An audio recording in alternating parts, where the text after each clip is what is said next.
पूर्व भाग मध्यवर्ती गणेशोत्सव महामंडळ विसर्जन मार्गावर मोठ्या प्रमाणात खड्डेमय रस्ता झाला आहे। झाडाझुडपांच्या फांद्या मोठ्या प्रमाणात वाढल्या आहेत। मनपा प्रशासन मात्र याबाबत निद्रिस्त असल्याचे दिसून येत आहे। अवघ्या 7 दिवसांवर गणेशोत्सव विसर्जन आहे। या मार्गावरून विसर्जन मिरवणूक कशी काढायची असा यक्ष प्रश्न मंडळांपुढे उभा आहे। पूर्व भाग मध्यवर्ती गणेशोत्सव महामंडळात एकूण 22 मंडळे आहेत।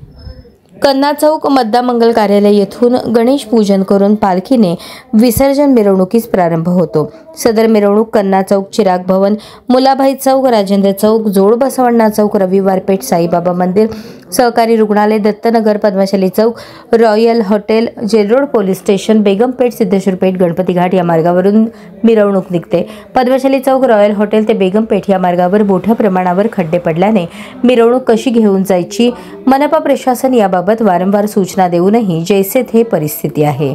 पहा SB न्यूज चॅनलवर ऑन द स्पॉट रिपोर्ट।